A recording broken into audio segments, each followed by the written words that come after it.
My name is Kira Hamilton. I'm a laundromat owner and I'm also a loan broker. So I help people get financing to buy businesses and I specialize in SBA loans. So my husband and I, we're not intending to buy a business originally. I actually never imagined being here today. And my husband and I came to a point where we wanted to make an investment. We were initially thinking about investing in real estate, but with the amount of capital we had at the time, we just couldn't find something that cash flowed enough where it really made sense for us. So we started looking into small businesses. And laundromats were interesting to us because they're relatively stable businesses. They're fairly easy to understand. And as someone who's never owned a business before, that was very appealing. And so we started looking online. We found laundromats for sale. We made an offer and here we are. There are a lot of people online who will have you believe that laundromats are passive income. And I really don't think this is true. It's true that I think owning a laundromat can be more passive than a 9-to-5 job. I think it can even be more passive than other types of businesses.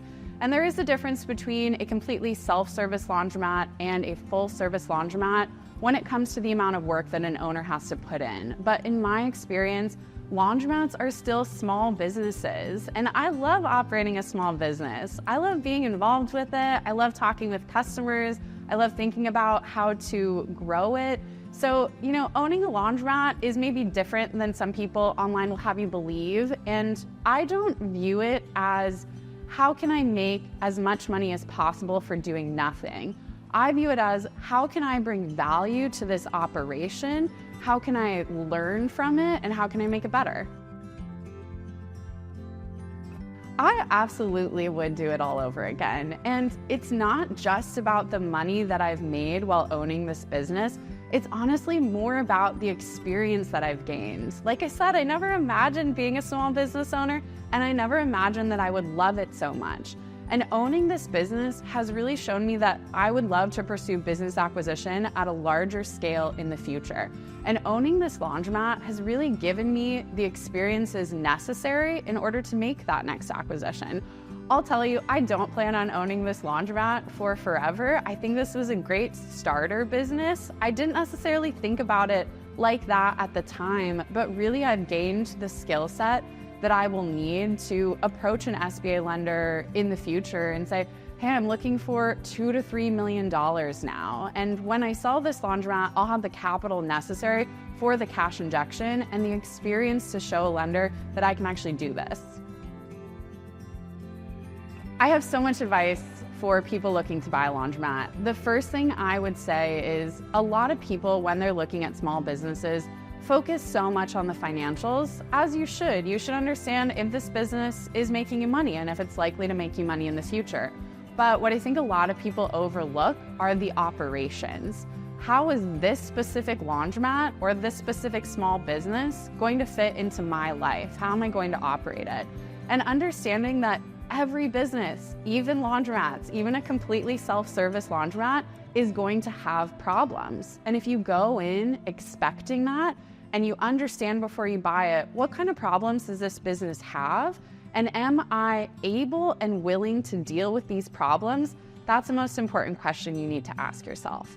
Another really important thing to consider is how you're going to finance the acquisition. There are people online that will sell you courses about how to get a free laundromat or how to get a laundromat with no money down. And while those strategies technically are possible, it's a lot more nuanced than that.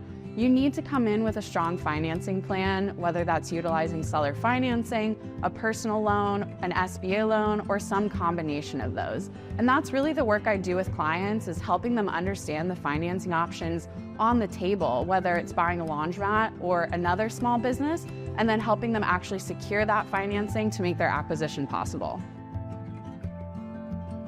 So a lot of the clients that I work with, they're not even familiar with what a loan broker does, and they haven't worked with a loan broker before. So essentially how I work with clients is I get to know them, I get to know the particular business that they're looking to buy, and then I educate them on the variety of financing options that are available. That could look like utilizing seller financing, that could look like using a personal loan, an SBA loan, or some combination of those options. SBA is actually a very nuanced space. I know it's a government organization. It might seem like it's black and white, cut and dry, but there's a lot of gray area. And there are hundreds of SBA lenders out there. They all have different niches. They have different things they like and they don't like. So the value that I bring to clients is I understand what those lenders are looking for in a deal, and I shop clients' deals around to various lenders to see who's going to be the best fit to get you the best financing options possible. The great news for clients with SBA loans is that I am paid a success fee by the lender directly. That means there's no fee to you to utilize my services, and I'm only paid when you're successful. So I'm very motivated to help you buy your business.